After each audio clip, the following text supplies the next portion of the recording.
All right. All right. Aloha kako. I am, welcome everybody. I am Luatori, and I'm with the Hawaiian Volcano Education and Resilience Institute. And this is Megan, and with the Oceanview Resilience Hub here. And Megan and I, a couple months ago, like 6 or 7 months ago, we started talking about getting more information to the Oceanview Kau community and started putting this together. And we're very grateful to have all of you here with us, along with all of our emergency personnel, or civil defense, and Red Cross I see is here as well. HVO, NPS I think is around here somewhere. Where we have a lot of information here for you all. We tried to do something different. We wanted to be able to have information available, but also be able to ask questions in a little different way than has been presented before. So sit back. We're going to have some presentations by these professionals. Go outside, ask. Thank you, KWXX, for all of your assistance in getting this information out. And I'm going to turn it over to Adam. Mahalo.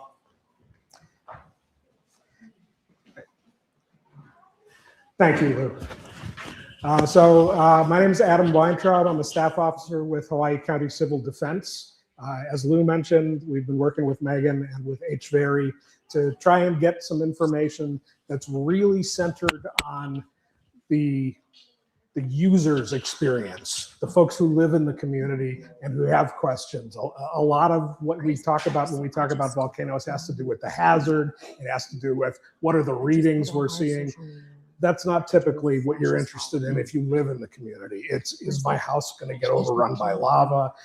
Is there going to be tephra that I have to worry about? These are the kinds of questions that somebody who's a homeowner who lives in the community might have. And we tried to tailor this presentation to think about, okay, if we lived out there, what's the kind of question we would have? And so I've here from my boss, Talmadge Magno from Hawaii County Civil Defense, who's the administrator. And we've got Katie Mulliken, who is Public Information Officer with the United States Geological Survey, Hawaii Volcano Observatory. So I'd like to turn it over to the two of you. And if you'll give me the nod when you need the slides advanced, I will happily serve as your gopher. Okay. Am I holding that and talking with this? This one's for in the room. And this one's for online. Okay, perfect. All right, I think I have one of those. Okay. So, hi everyone. Thank you so much, Adam, for the introduction, and of course, Dane and Lou for being here. My name is Katie Mulliken, and I work for the USGS Hawaiian Volcano Observatory.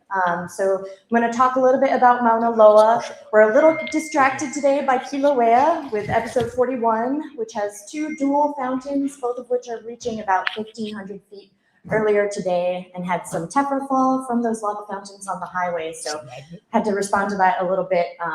But now we're going to turn our attention to Mauna Loa now that we're out here in Oceanview. So you can go ahead and advance that slide. Thank you.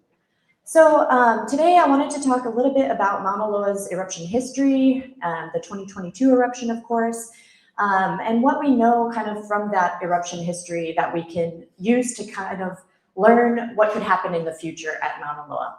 So looking at the long-term history of that volcano, and Mauna Loa is the largest active volcano on Earth. We're just looking at Mauna Loa here on the island. Much of it is actually submerged beneath the ocean surface. Written documentation of Mauna Loa eruptions begins in 1843, and since then there have been 34 eruptions at that volcano.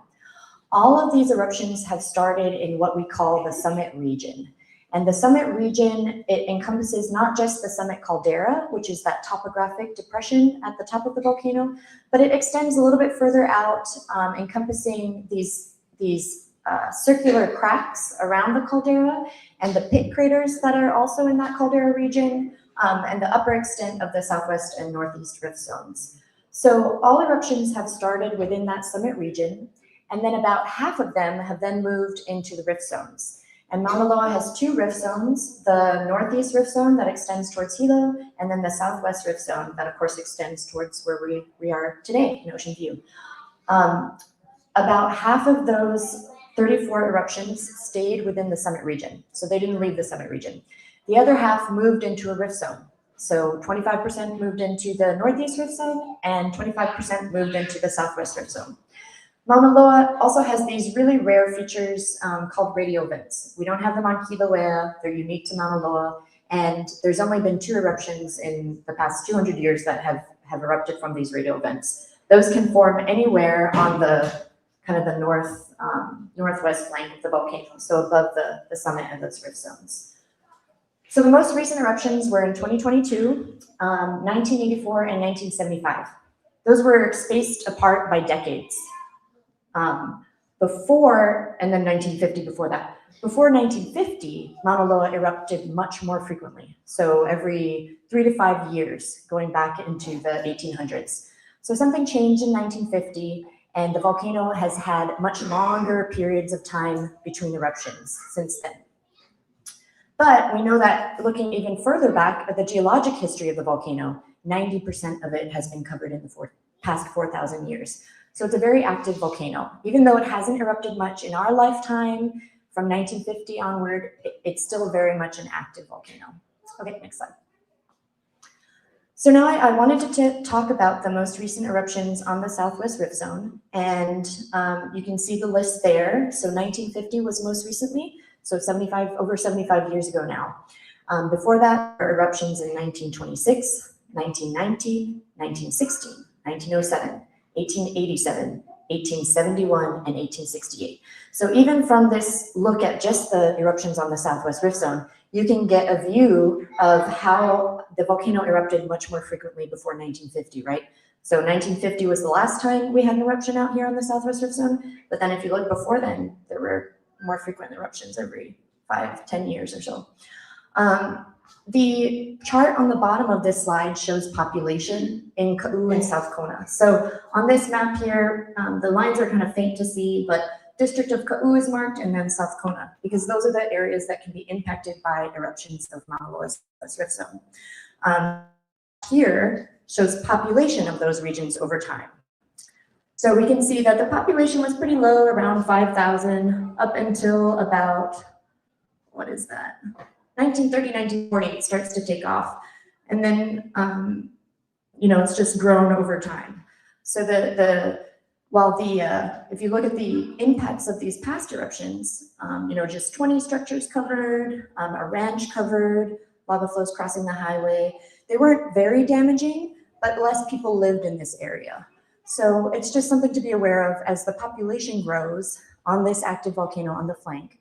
The likelihood of people being impacted also grows if the volcano were to erupt in this region again. Okay, next slide. So I wanted to focus in just on this Southwest Rift Zone area and show some of the lava flows that happened in this region. So the red box is this zoomed in area on the left here, and you can see the different colors of lava flows over those past time frames, with the darker blue ranging up to the lighter color being the more recent eruption. So you can see that this area, even if we look outside, we've got really steep slopes, which means that when the lava flows do erupt from the Southwest Rift Zone, and the Southwest Rift Zone is marked in red there, they form these narrow ribbons because they want to flow right down that slope and enter the ocean. Where the vent opens up on the Southwest Rift Zone really dictates where that lava flow is going to go. And so you can kind of see that on this distribution of the lava flows. 1868 opened up kind of right above the Pali by Kahuku National Park, and the lava flows went down to the ocean there. Very different from the 1950 vents, which opened up higher on the Southwest Rift Zone. And so lava flows actually went to the west and entered the ocean. So the important take-home message here is that the lava flows, once a Southwest Rift Zone eruption starts, the lava flows can move very quickly to the ocean because of those steep slopes. So the times marked there next to the 1950 flows, those lime green ones, that's how long it took those lava flows to reach the ocean once the eruption had started. So just 3 hours for the first flow and 14 hours and 17 hours once those eruptions started. So just something to be aware of, that things can progress really quickly when there's activity out here on the Southwest Rift Zone. And that's again because of those steep slopes. All right, next slide. So I wanted to walk through the most recent eruption, and this is a worst case scenario really for this area, just because things did escalate really quickly. But they did begin with about a month of unrest at the volcano. So in 1950 in May, there started to be increasing earthquakes on the volcano. It culminated in a magnitude 6.4 the night of May 29th. And then the eruption began in the summit region, like we talked about. They always start in the summit region. It started at 9:25 p.m. And then within about an hour, it had migrated into the southwest rift zone, the upper part of the southwest rift zone. And a really long line of vents opened up. They were more than a mile long. So a really wide swath of the rift zone opened up in 1950. And it fed lava flows that traveled quickly to the ocean. So by midnight that night, the first lava flow had entered the ocean. The following day at 1 a.m., the next lava flow entered the ocean. So if you think about how fast those lava flows are traveling from where they were erupting from to the ocean, they moved at a rate of about 5.8 miles an hour. So things can move really quickly out here on the southwest rift zone, and that's something to be aware of. That eruption, it ended up focusing on one lava flow. So the first two that entered the ocean kind of died down. And then this, the Ka'apuna lava flow became the focus of that eruption for the next 3 weeks. So there was an ocean entry at that time over that time period, that 3 weeks. So this is just an example of how an eruption can unfold on Mauna Loa. This was a really large eruption for the southwest rift zone. So it's just a worst case scenario example of how fast things can move. And again, it was preceded by earthquakes. So there was signs of unrest on the volcano. And at that time period in 1950, we had less monitoring equipment.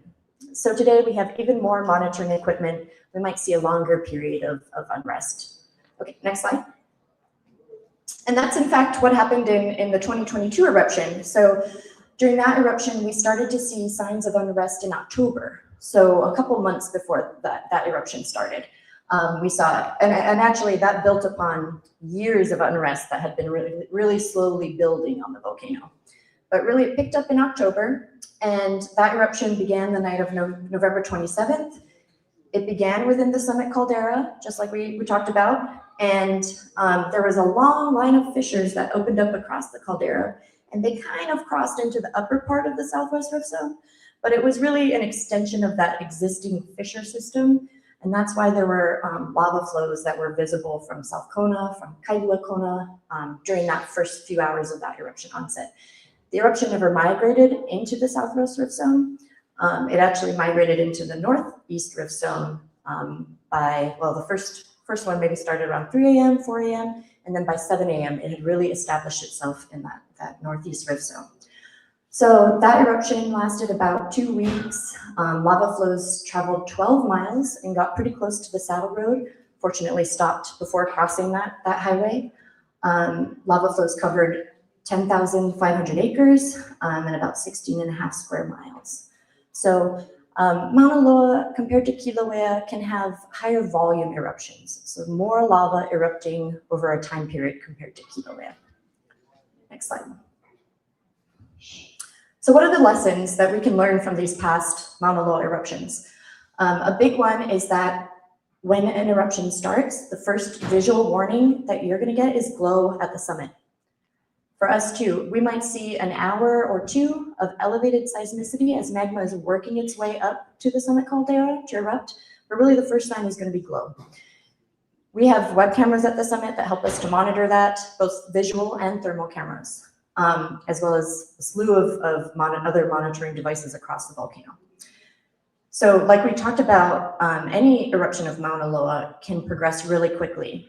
Things can move they can stay in the summit caldera, or they can move into a rift zone. And that's what we're going to be watching for. We're going to be watching our webcam network, and we're also going to be watching our seismic detectors, so detecting any kind of ground movements and other devices that we have to basically look at how the ground is moving. Here on the southwest rift zone, the lava flows will be relatively narrow, but they'll move quickly. And then, of course, a big lesson that we learned from the 2022 eruption was that we will, during a next Mauna Loa eruption, be more frequently messaging. So hourly or every half an hour, just providing more information, because that's something that we learned that we could be doing better during the Mauna Loa 2022 eruption. Okay, next slide.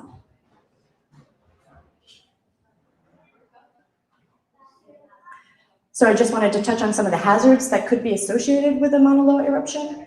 Of course, we talked about lava flows. They're going to move really fast on these steep slopes. They're going to cover everything in their path and make their way to the ocean. There might be secondary hazards if there's vegetation nearby, especially dry conditions. There could be wildfires. That happened during the 2018 eruption on Kilauea. There were some secondary fires starting during that eruption. If the volcano starts to show signs of unrest, that's going to be in the form of earthquakes. Most of the time, even during the 2022 eruption, those are going to be too small for you to feel, but there's a possibility for larger earthquakes. So prior to the 1950 eruption, there was that magnitude 6+ earthquake. That's not a guarantee. That may not happen. When there are fountains, there can be Pele's hair and other tephra, as we're seeing with Kilauea right now. Those fountains at Kilauea are really tall. They're 1,500 feet. That's unlikely for a rift zone eruption, but there could still be, especially with strong wind conditions, ashfall, Pele's hair, tephra in areas downwind. Those areas may not be affected by the lava flows, but they're going to be affected potentially by tephra. And then farther reaching is the VOG, or volcanic air pollution, that you folks are getting out here from the Kilauea eruption. Also, when lava enters the ocean, you can have lace plumes form, and those are primarily steam, but also small bits of volcanic glass and acid from the lava entering the ocean. Okay, next slide. So these are all things to keep in mind, but right now, the bottom line is that we're not seeing increased signs of unrest on Mauna Loa. So Mauna Loa, after the 2022 eruption, is still kind of in this phase where it's recovering from that eruption. It's slowly, magma is coming back into its magma chambers and filling those magma chambers. And we see that in some of our ground deformation monitors. So these are looking at how the ground is moving.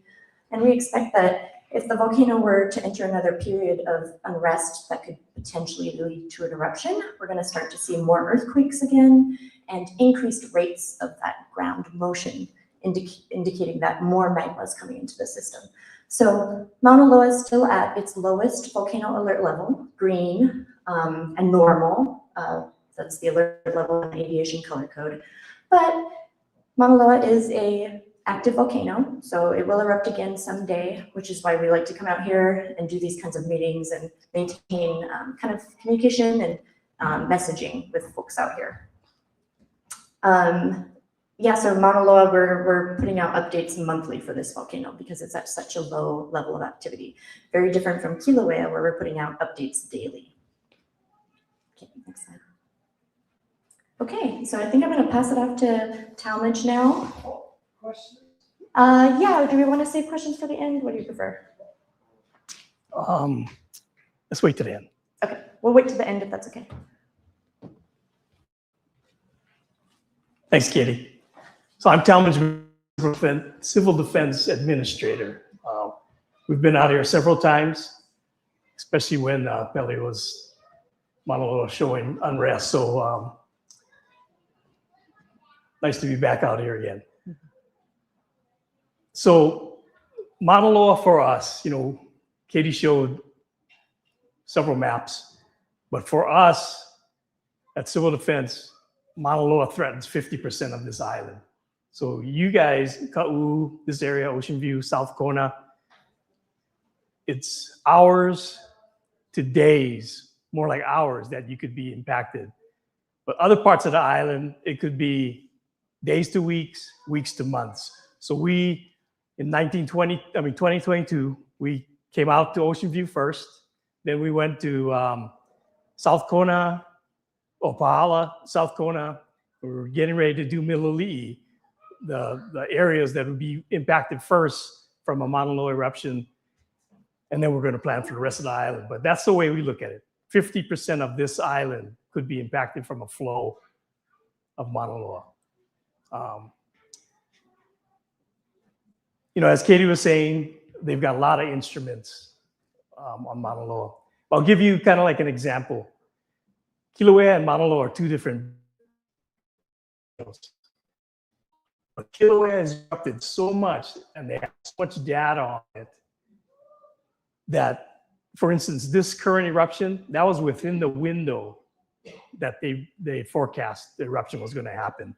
We don't have that data for Mauna Loa, but that's a indication of their skill level and the equipment that they are looking at to give us information when we're monitoring for Mauna Loa flows.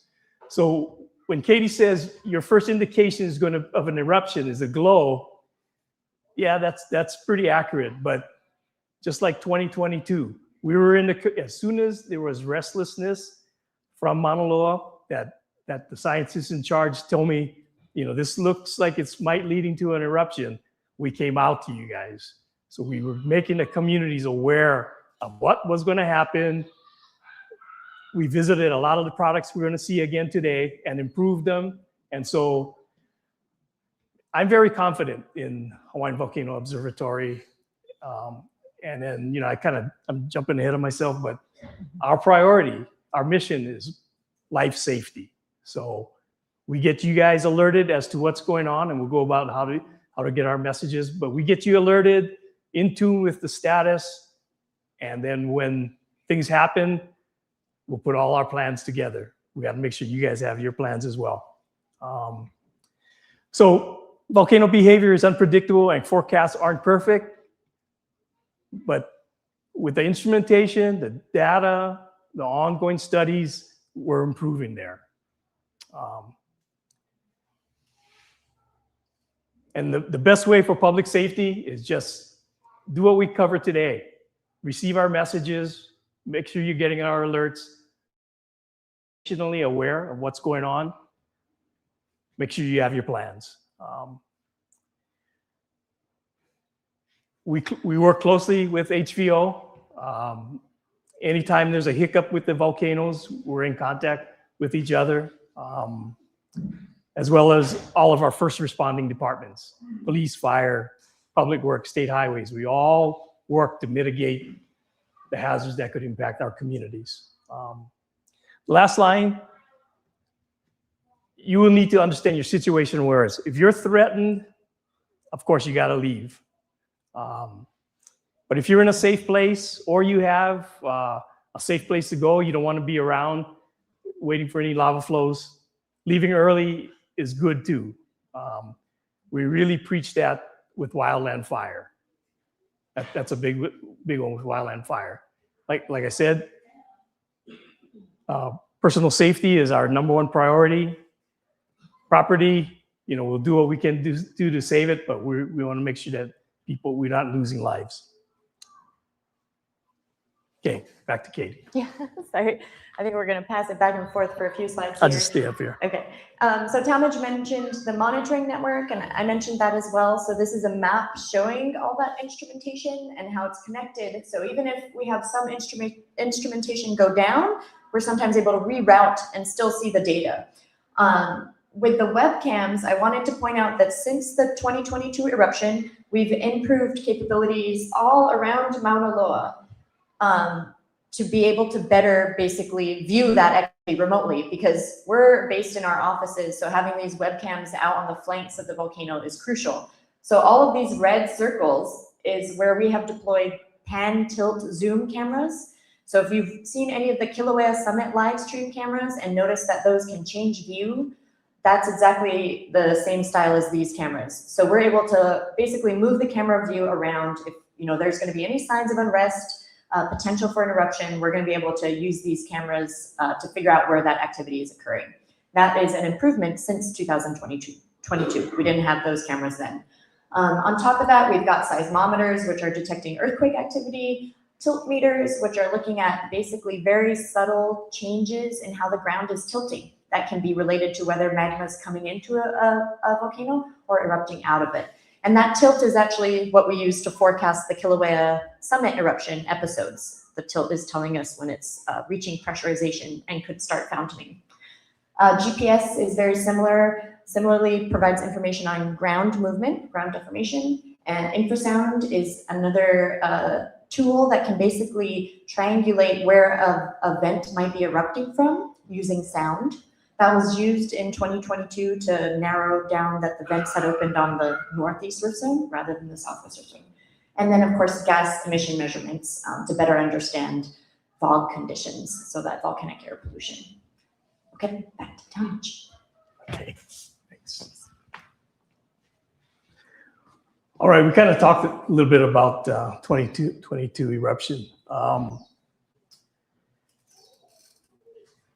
So prior to autumn, we had several other periods where restlessness was recorded, and we kind of ramped up, but never got to the point that we did in 2022, where we said we have to go out to the communities to let them know what's going on.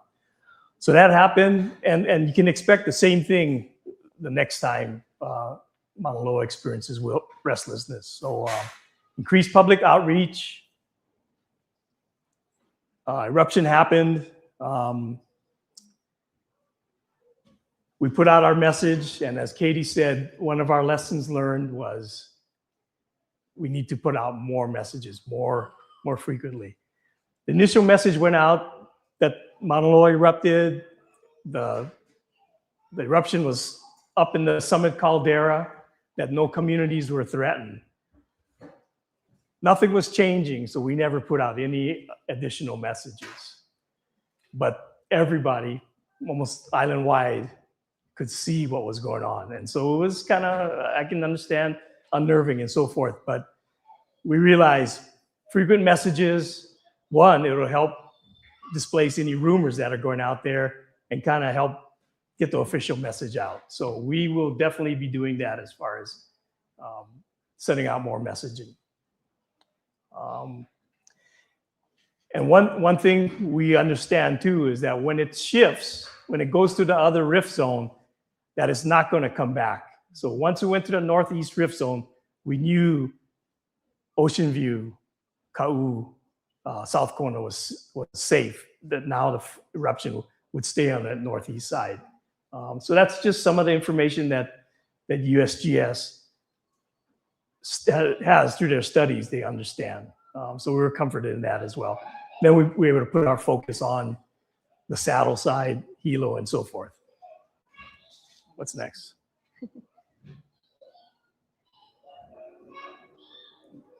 You're up first. Okay. Yeah, and Talmadge kind of touched on this, but just to outline kind of our different roles and responsibilities. So the USGS Hawaiian Volcano Observatory, we monitor the volcanoes using that network of instrumentation that I showed the map of, and we provide updates on activity and what the potential hazards are. So I talked about the potential hazards that could affect different areas depending on where eruptions occur. So we're trying to characterize where an eruption might occur, when, and the type of activity and hazards. And then basically, once that activity does begin, say an eruption begins in a new location, we're going to try and put that information out as soon as possible, working with civil defense so that they can get the message out to the public about the actions people should take, because that's the purview of civil defense. So I'll pass it on to Talmadge to talk about that.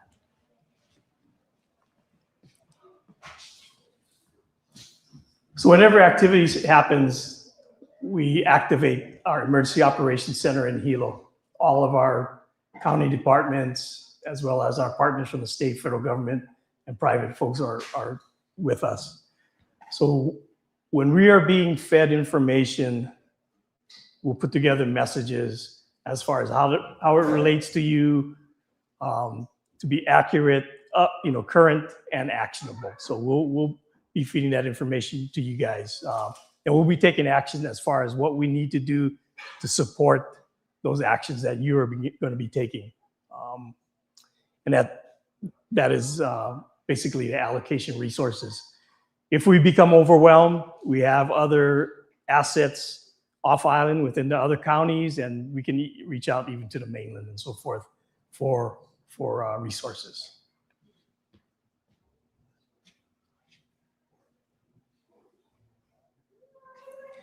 So as I said, HVO or in the big picture, we call them subject matter experts because we work a lot with the National Weather Service, Pacific Tsunami Warning Center, Hurricane Center.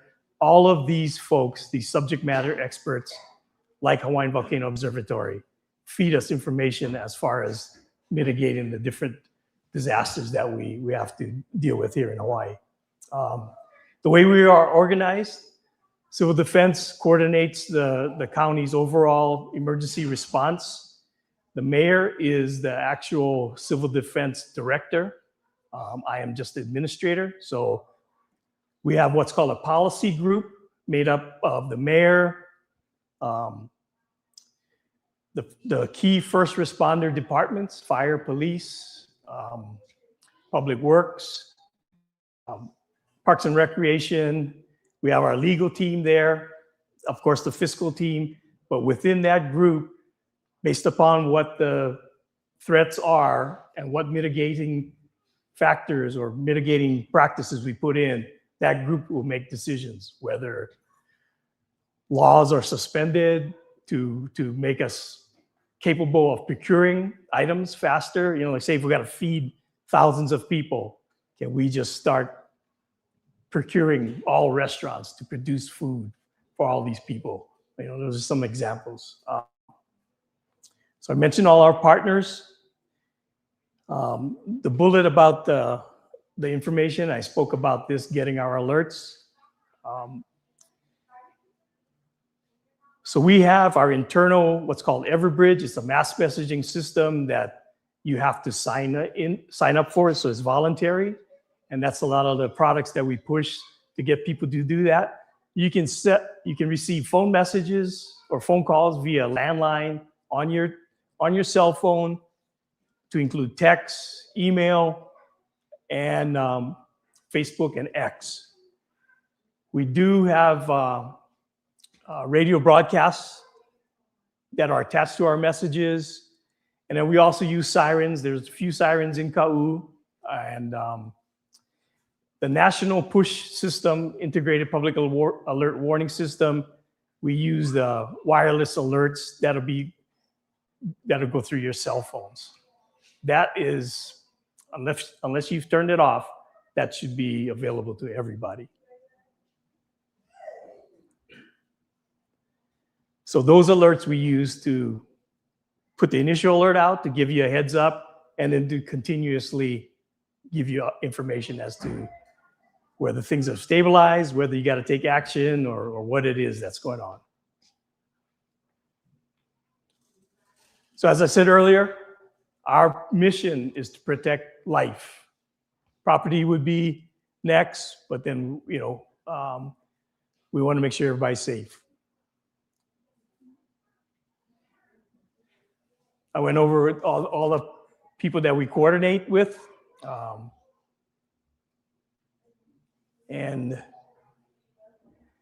with the county, Hawaii Police Department is the entity that's responsible for evacuation. So I'm going to call up Captain Hanoa from the Ka'u district to kind of touch base on what you can expect with the lava flow activity and how.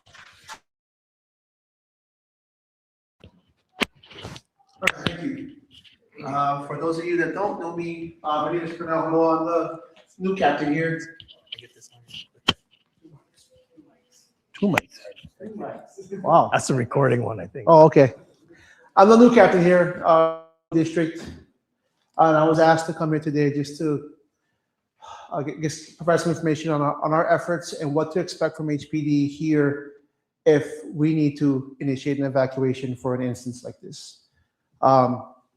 So I don't have a black and white answer or response for you guys, because depending on the situation, it's going to determine how I respond. But I will say this, and I'll speak from past practice and on my own personal experience. If it comes a time when from the civil defense, we get informed that we need to evacuate you folks from Oceanview, our plan is to have every available officer here as quickly as possible. The goal is to get you guys in a safe environment as quickly as we can. How I would coordinate that if this were to happen right now, and we've done this in the past, is Oceanview is very large. You guys know our limitations with officers, not making excuses, but what we would do is we'd cut the space off in grids. We'd send officers up. They'd be responsible for certain streets, either horizontally or vertically, on PA systems, knocking on doors, at the shopping centers, places where public congregate, to get you guys informed, if you guys aren't already informed, of what's going on, and to give you guys the opportunity to get out of harm's way as soon as possible. With that being said, you guys can possibly expect road closures if need be in certain places.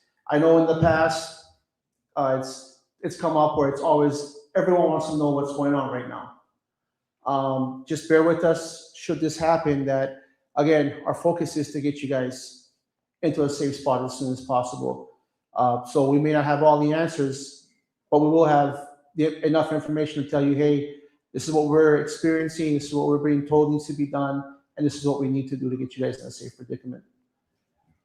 Regarding evacuations, for those of you who don't know, I believe between Civil Defense, Red Cross, shelters get set up. I know Pahala usually has one, Alehu, and so we'd be guided by that as well. We'd inform you folks where to go, where the danger's at, and how to get there. That's kind of all I have. Yeah. Okay. Thank you. Thank you, and we'll take questions later. And so, if you got any questions, definitely Captain will be back. Yeah, sure.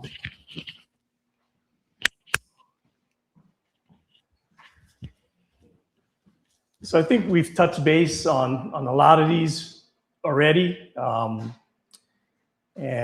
part of the like Captain was saying, for an evacuation, things are going to be so dynamic that these are some of the variabilities that we're talking about.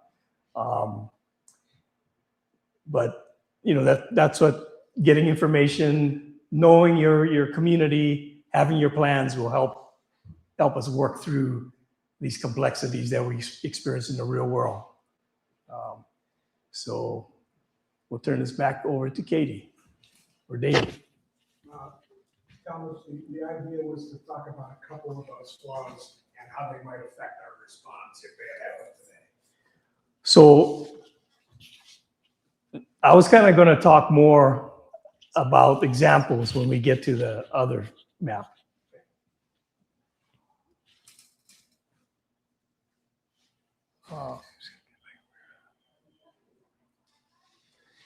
So evacuations, the captain talked about it already. Based upon where the flows are, we'll determine what routes we'll use, what roads will get shut down. Shelters, we'll take care of that, whether it's going to be short-term shelters, long-term shelters, like happened in 2018, So, we kind of have the different levels of sheltering. We call them congregate care, non-congregate care. Those are some of the shelters that we'd be getting involved with. We have our partners here, American Red Cross, that helps us with that, and numerous other partners that help us. And we use the parks and recreation shelters or facilities because they're high capacity. The thing you got to remember about shelters is when you evacuate, we ask you to bring at least 72 hours worth of things you need to support yourself. Food, water. Our shelters are pet friendly. You can bring them in, have a carrier for them, food for them. Make sure you got and we've got the information out there at our table, your go bag so that you have your medications, important papers, all that key stuff that you'll need in the worst case situation where your house is maybe taken out by lava. So preparedness, planning, key. Get our alerts. Depending on what actions we're asking you to take, you got to get your plan. Know your plan. Have a plan, because when you got to react, that's not the time to be coming up with your plan. That's going to be a worse situation. Situational awareness, we talked about that already. And then make sure you're getting our alerts.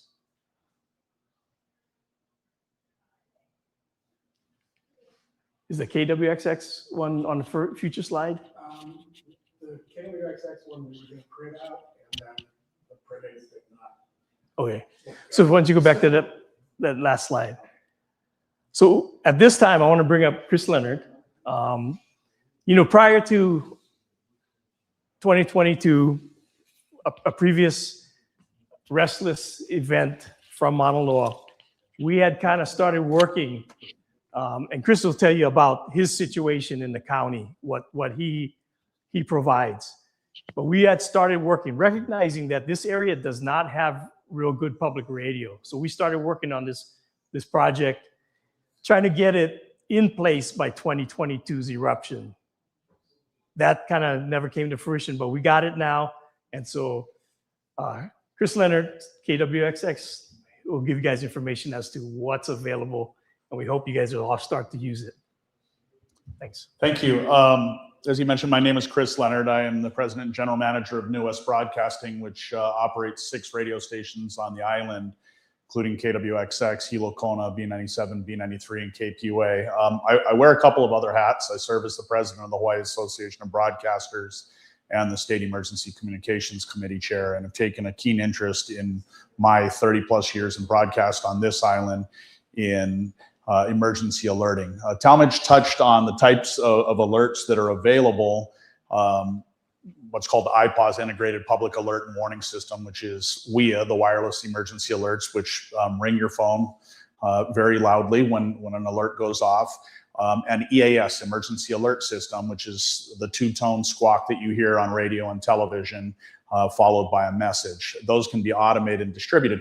Problem is that we have a very large island, very diverse needs. This community in particular has been without consistent commercial radio service for a pretty significant period of time. There's been a little bit of service here and there. So a number of years back, we were approached about what it would take to extend service here. And we had to petition the federal government to do that, but we were able to work on a great public-private partnership with the county to put a booster, a full booster at South Point that focuses back up here into Oceanview, in an area that has had historically almost no coverage.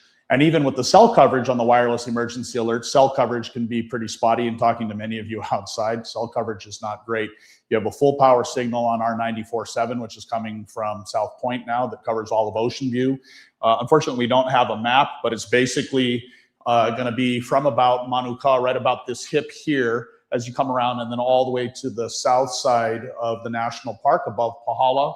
Our Kona signal, 1015, comes all the way down to about maybe about a mile where there's spotty service, but it's solid all the way through there and all the way through Oceanview, and a commitment to be there when they activate the Emergency Operations Center. We're in contact with them as well about what their needs are, and we staff up our resources accordingly.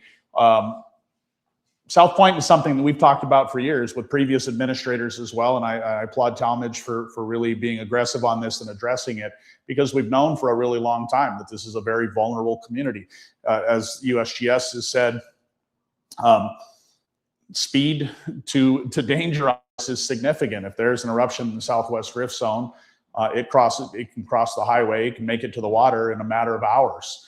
And what's important is getting the message out quickly and reliably. The system that we built out has redundant power, so even if power is lost in this area, we have generation backup.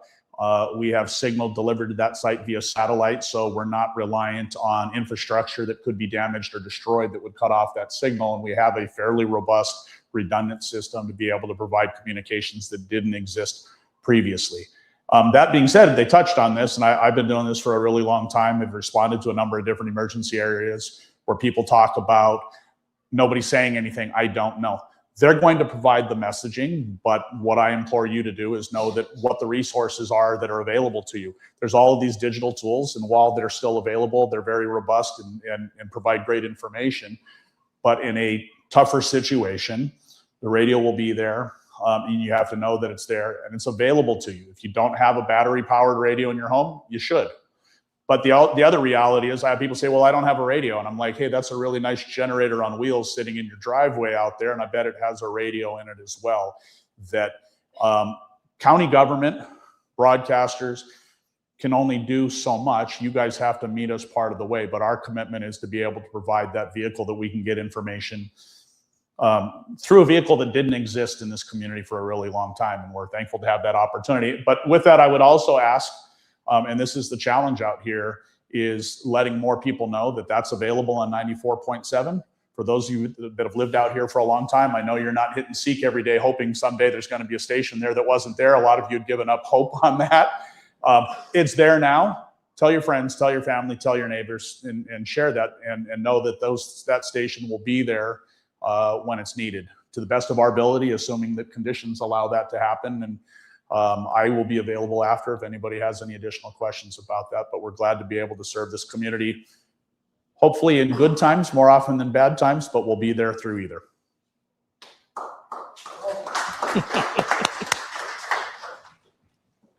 Thanks, Chris. Who's next?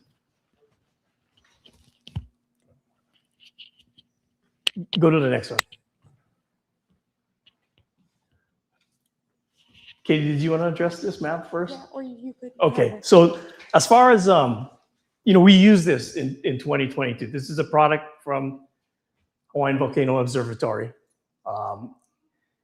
And we did some adjustments based upon our county records, the tax map keys and stuff, to where in our product on our website, if you plugged in your address, you'd know exactly what zone was put up there. And so how that relates, say, in an evacuation,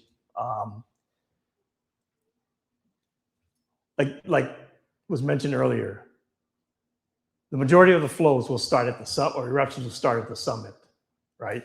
And so based upon what side of the ridge it's on, if it starts going down the west slope of Mauna Loa, and we have an idea of what zone it's in, we know what communities, what areas of the roadway is going to be cut off. So that enables us to right away know who we're going to have to evacuate and what direction we're going to have to evacuate you.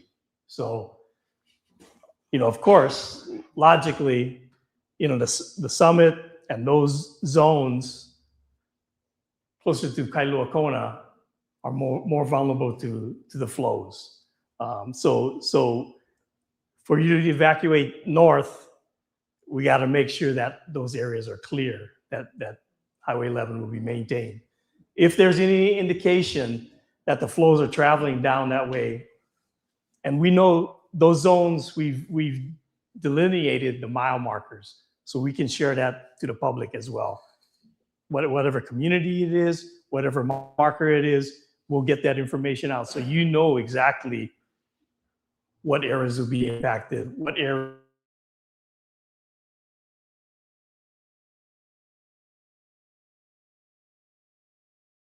On to enhance this capability. HBO has been working with Hawaii National Guard to be able to fly their helicopters at night so that we would be able to know where flows would be traveling. We also are kind of in discussion with a portion of Department of Interior, USGS, as far as satellite capabilities to know where flows are. So all this being developed so that we know what zones are going to be impacted for what specific community and what roadways we'll be having available to evacuate you folks on. Okay, next. All right, for community, now this is down to you guys for your plans. We ask that everybody have a plan. You know, whether it's for volcanoes, fires, hurricanes, be ready, have your plans. We also ask you guys, recognizing that there is vulnerable people in our communities. And not everybody, look at this small group here. How many people live in Oceanview? 7,000? How many? That's Yeah. a good question. Yeah. What does those surveys say? You want the GS people, right? How many people in the last record of 2015? There's thousands. There's thousands in this community. What I'm getting at, this is just a small group. So, you know, we need you guys that are active to help share this with your friends and families. If you know of vulnerable people in your community, try to keep track of them. Or in a worse situation, if you're getting evacuated, you let the officials know, the police officer or the county official at that roadblock. So-and-so's at this address or up this road. They don't have a car. They're sheltering in place. They may need help. So we need help to help the vulnerable people. Yeah, the next one, be active, get the word out, work with each other. And then we have a lot of the partners out front. Go talk to them, get their information. And if you are an organized group, definitely reach out to us. We wanna coordinate with you so that we can get the information out. Next. Okay, we went over a lot of this stuff, and that information is at our booth as well, or our table. This QR code is used to sign up for our alerts and a lot of our messages. A lot of our products that we have out there have that QR code available for you. But if you got a few minutes or seconds, you can grab this one. Okay. So we went over all this information. Yeah, our messages are the official messages.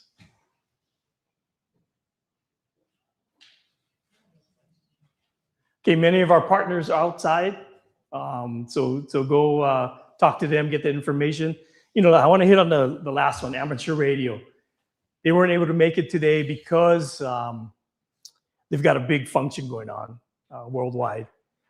But anyway, at the CERT, the Community Emergency Response Table, you can sign up for amateur radio training, you know, based upon interests. We've got instructors island-wide. Our Community Emergency Response Team has the most amateur radio licenses in the state. So it's a way to communicate during events that we want to enhance more. We'll get to your question in a second. Go ahead.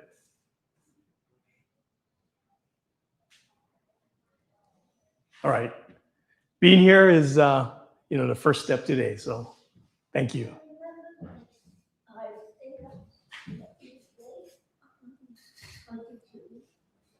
And everybody see and called that woman, and found out. Everybody was asleep. Then there was one guy. He went up and down the road with his car, beeping his because everybody was asleep and nobody knew. And then it was over. And everybody said, "Oh, I didn't know."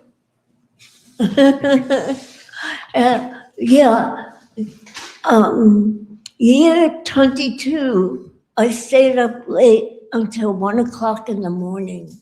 That's my habit. And I found out that it was going over the rim.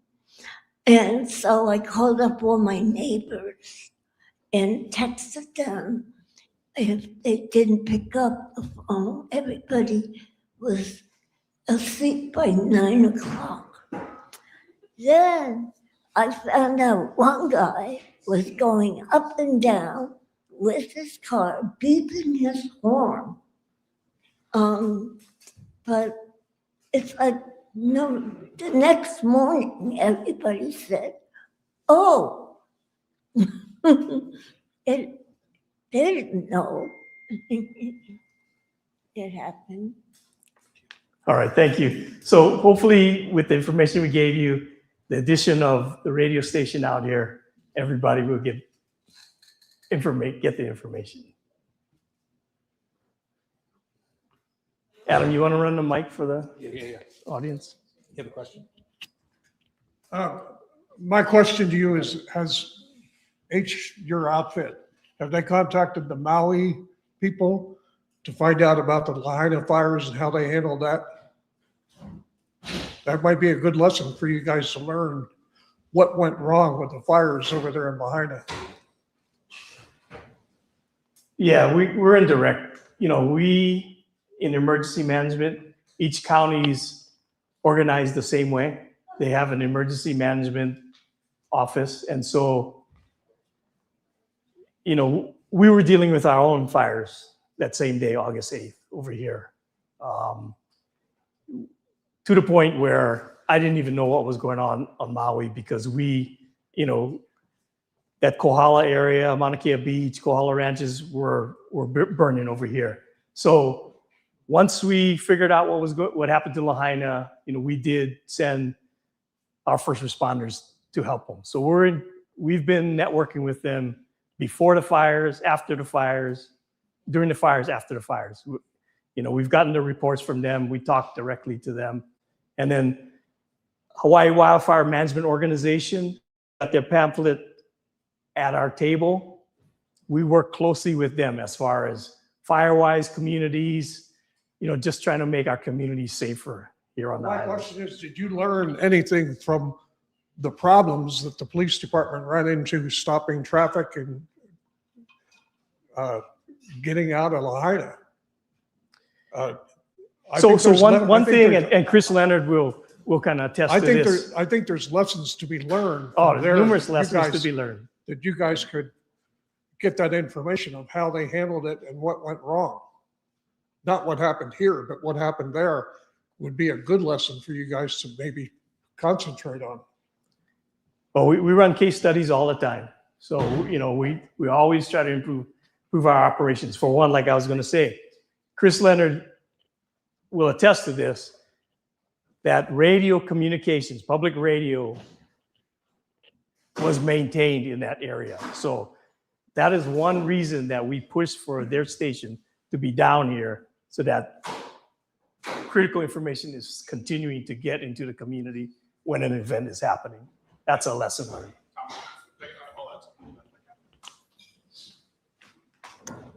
Immediately following the fires on Maui, I flew to Maui. I met with their county officials. They had numerous fires all over the island, which created challenges for them. They had horrific conditions, very dry conditions. We had a hurricane south of us that created high wind scenarios. It created a lot of different problems, but one of the things that was significant there, and this is the thing that I honed in on that's been very important to me, is the communication aspect to the public. You have an event like this that's fast moving. Lahaina had been basically put down earlier in the day and then flared back up very quickly. There are situations that we have, and certainly this community, I think the lesson that's applicable is that when you have a situation that can change very rapidly, communication to the public of vital information is absolutely imperative. One of the challenges that they had on Maui, they issued 11 WIA alerts that day, 10 concurrent with EAS, so wireless alerts and on radio. But in the 3 or 4 hours closest to when Lahaina was fully engulfed, they did not have a ton of alerting going out to the public in that period of time. And part of that was that the system was significantly overwhelmed. But the lesson is that early alerting, sometimes you can't stop the problem. You may not be able to fight the fire, and all we can do as citizens and all the government can do is find a way to get you out away from that danger in a faster time frame. But it starts with being alert and then getting the information that you need. In Lahaina, and this was where my frustration was when I heard that at 11 o'clock, like many of us here, I'm at home at 11 o'clock at night watching the news as reports are starting to come in from Lahaina. And I watched them say, hey, cell service is down, internet is down, all these other things. We had no way to get a hold of people. And I was like, you did. You had 20 radio signals that were still on the air. All of those things are valuable, but we also have to understand some of the vulnerabilities of the things that we rely on in different circumstances. So there were a lot of lessons to be learned from Lahaina. But I will say this, as somebody who's been on this island for 34 years, I had conversations following that with the chair of the FCC and Homeland Security. And one of the things that they asked me is, they said, are there jurisdictions where you think we do this pretty well? And I said very proudly, I think we do it better on our island than we do in most places. Is there room for improvement? Absolutely. We talked shortly after that happened and said, okay, we had pretty significant fires that day. Fortunately, no structure loss, no loss of life. But it forced us as partners to also sit down and say, what are we missing? What are the things that we can be doing better? We do things better in this county, mostly because we get more practice. We have floods. We have active volcanoes. We're not just doing tabletop exercises and hypotheticals. We're practicing in real world scenarios. This is episode 41. Just in this eruptive phase, we get a lot more practice. We're still learning. We have a very big island with very diverse areas, but to their credit, there is a lot to be learned there. We've all talked quite a bit about that. We're still trying to find ways that we can continue to be better. But it starts with, in those situations, making sure that the information gets to the public as early as it possibly can, and you get the information that you need to act regardless or wherever your situation may be.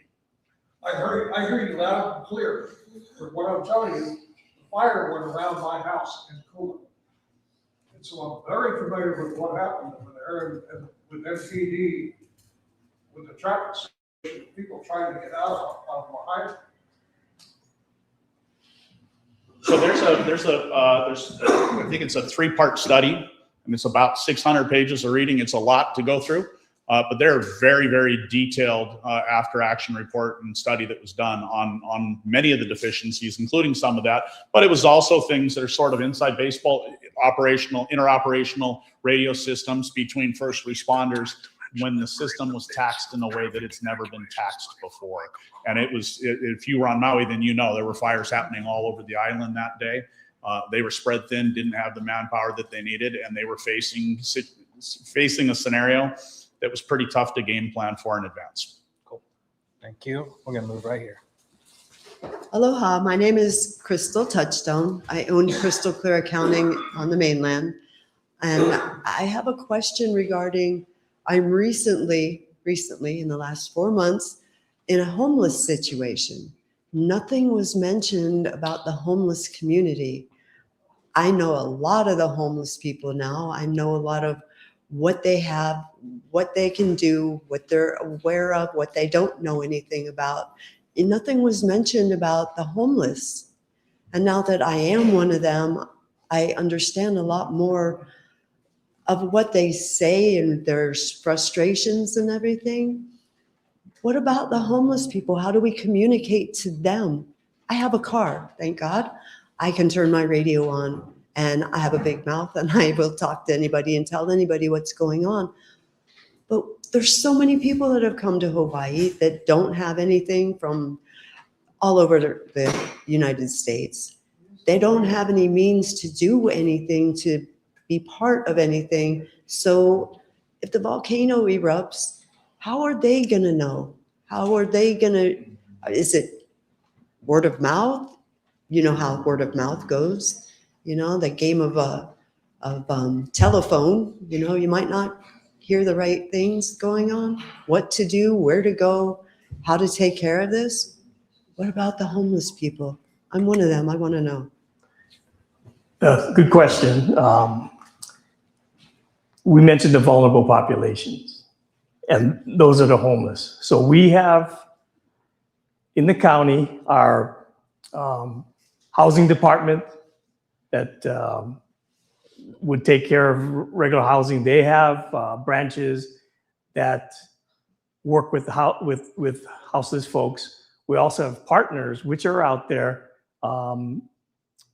Vibrant Hawaii, which is one, American Red Cross, and Hope Services are some of our big partners that deal with the homeless.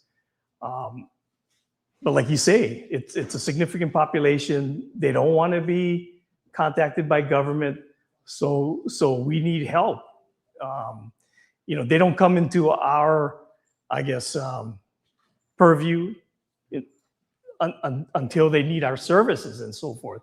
So, you know, that's a population that we struggle with, but they are pretty resilient. You know, we've seen in the events, the fires in Hilo and so forth. They can take care of themselves, but you know, as far as getting information and so forth, we need help in doing that. But we do have departments that are active in trying to deal with them. And preliminary warning on that too, the sirens, for those that don't have radio or other things, the sirens may impact with that in those areas, and Talmadge touched on the sirens earlier. So that may be the initial alert that says there's something going on, but there still has to be. There has to be that communication of what is going on. Now, what do we do with what we just found out is going on? What direction do they take? Are the sirens ever tested anymore? They used to be tested Every month. once a month. Now I don't hear them. Yes, they get tested once a month. So what happens in evacuation, some situations we have in evacuations are we open up shelters, and like Hope Services, the different partners bring those homeless people to our shelters. So what do we do about that? And the road's closed because of a volcano. How do we get to a shelter here? We're here. Why don't we have a shelter set up here? This is a private subdivision, right? You're asking me? Yeah, so our closest community county building is in Naalehu, Waiohino area. Why don't we have a county building here? Now, you have this 15 other county buildings. We're the only county that doesn't have a senior center or a building, or one of two. Where's the mayor, by the way? Since he's the leader of the group here, you said, he is in charge of everything for civil defense. Is that true? Right, so today's discussion is on Mauna Loa eruptions. So the mayor supports working with the homeless. He supports all these different. What research and development funds do you have for slowing the volcano in a certain way? In 44, they dropped bombs into the volcano. Is this true? They have done some diversions, yes, attempts. Where's the research, 600 pages, on how to flow that somewhere else or stop it? Or where's our highway department here to clear our highway from the lava or to divert it so we can get out of here? What, it's 40 miles away in Kailua or Kealakekua? So how long have you been here? 20 years. Okay, so you've experienced some of the Pu'uo eruption where the roads were crossed.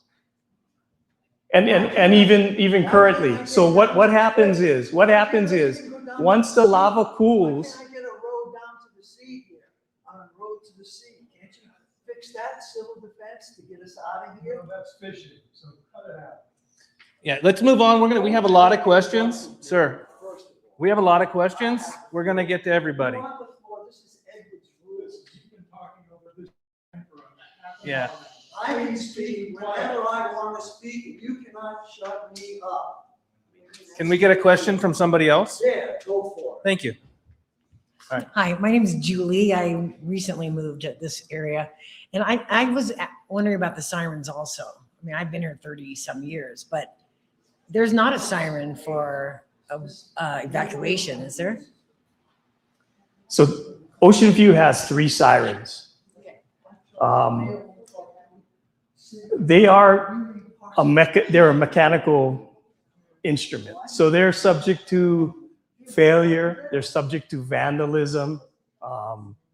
And so the 3 that we have in Oceanview, 1 is operational right now. But you got to understand they're limited. Based on the best conditions, you might hear them a mile away. So in Oceanview, that's going to be pretty limited. That's why we rely on redundant systems. So whether it's the Everbridge, where you get our messages on your phone, email, phone call, or you listen to the radio stations, or you receive the national system, integrated public alert warnings. Those are the other systems that you need to be aware of to get alerts.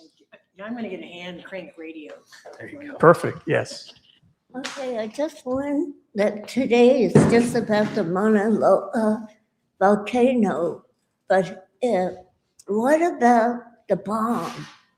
Right now, the nuclear bomb from Russia, not only, it's so sophisticated that it can go below.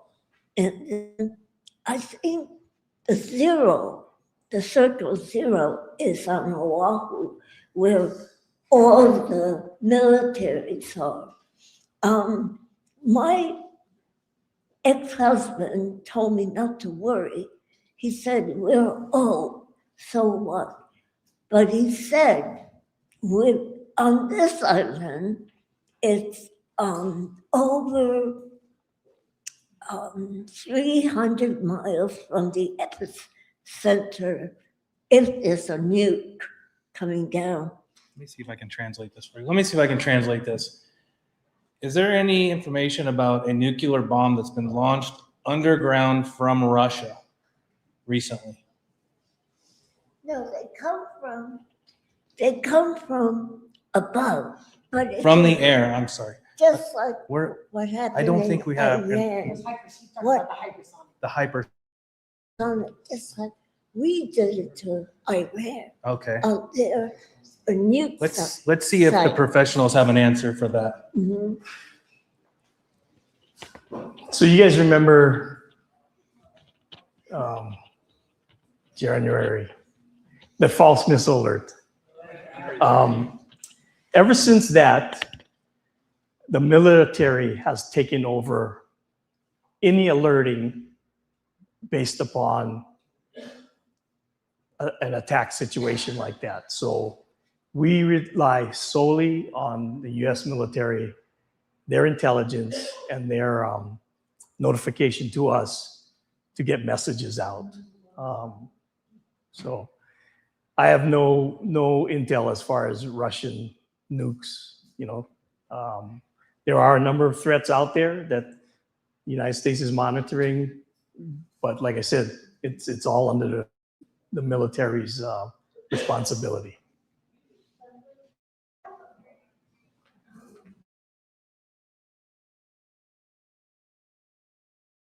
The question? We have a question right here. She wants to get in. Aloha. I owned Crystal Clear Accounting in Denver. I work with people really well. I know a lot of homeless people out here. Can I help? Can I be part of this to let them know what's going on and let them hear what they need to do and what direction they should go? And Yeah, absolutely. Let's exchange information, and then we'll kind of coordinate with you as far as see what kind of services we can support this community with. Thank you. There you go. Okay. Worst case scenario, both roads are blocked. Then what do? North and south. We just stay put. What do? That's all I want to know. Both roads are blocked. We can't go anywhere, up or down. But up would be bad if the lava's coming down. So obviously we would all have to go down, but down to what? The ocean? Who would come and save us in case? Yeah, but So, Where? we can what if an event to craziness. But, like I said many times, our priority is life safety. If roads are blocked, but you're fine at home, you got food, you got what you need, stay there till we can get help. I'll give you an example of 2018, that lower East Rift Zone eruption. Because so many flows were happening, so many roads were getting cut off, the National Guard had come up with a plan to do a mass aviation evacuation. So that's always, we could activate that again. In the back. I want to get it on this mic. In our Oceanview community, and generally a little to the east and west of us, it seems like every time we have a civil emergency like a hurricane possibly coming, maybe even coming, and maybe even landing a little bit, or wake up and see the lava for the first time at the very, very top of our subdivision, possibly coming our way. It seems like before and after these things happen, they haven't happened dramatically and disastrously in my 5 years of being in Oceanview.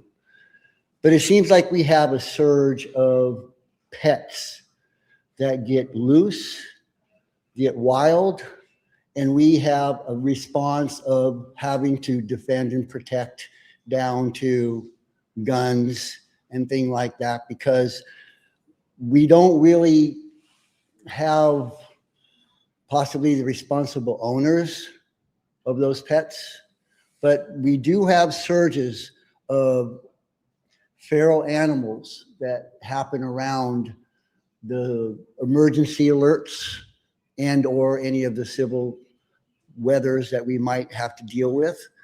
And so I don't know if civil defense works with the Animal Control Authority in the sense of, hey, can you put a few more people out on during this time? You probably don't have that personnel, but we are experiencing it as neighbors. Many of our pets get attacked. Many dogs get loose. And it just seems to happen on either the pre or the post of the emergencies that we get alerted to. I just wanted to bring that up because Yeah, thanks for that information. One of our partners, Haka, is out front, and they help us out in emergencies. And if Captain wants to address the animal control portion, he can too. But yeah, so Haka, is available. SPCA comes in. Humane Society is still available for us for dealing with animals, as well as the animal control that is under the police department. So good to know. But yeah, if you guys are experiencing those problems, you got to call the authorities, because if we're not hearing it, we don't know that it's a problem. Thank you. Adam, do we have another speaker? Are we anything else lined up here? This was when we still got a few minutes. Still got a few more minutes? Okay. Anybody else have any questions that may pertain to Mauna Loa? Not into. Geological places that closed down, is that near the park? The Geological Society, geological plant. Oh. Is that closed now? Is that under your jurisdiction? I think he's talking about geothermal. Geothermal. Puna Geothermal, What's going on there? they're active. They're producing electricity, up to 30 megawatts a day. Yeah. But we can't go visit that place. It- It's off limits. Why is that? They do tours. They do school tours and stuff. You just call them up. I'll check that out. Yeah. I was told they don't do tours. No. Right? Oh, No tours. really? Yeah, I don't think they're going to allow tours there. They won't let you take pictures and stuff like that. But Oh, there's no tours? I don't believe there's tours. You may have to inquire at the gate, but it's a secure. yeah, that was my Well, thoughts, let's get it straight. experience. There is a live cam with part of it on the live cam. You can see what's going on there all the time. There's no tours. You can't go. I don't know. I have no idea. I'm assuming that it's a secure facility. It is now, but they were taking groups in there. Yeah. I would recommend driving out front. Why here? That's Hawaiian water, isn't it? That water there is Hawaiian water.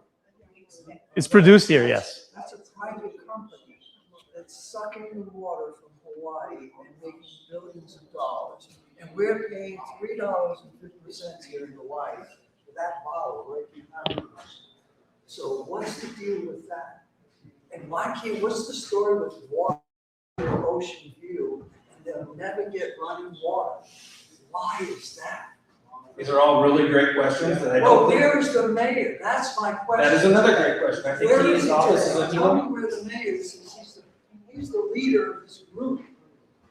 And he's not even here, and this is supposed to be a huge, 2,000 people came to this event all the time. Here you've got a 60-mile area of rural, the most important on the island, and there's 7 people left here.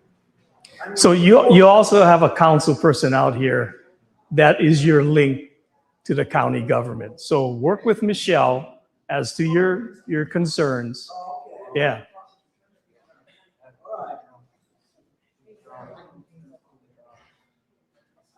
Lou.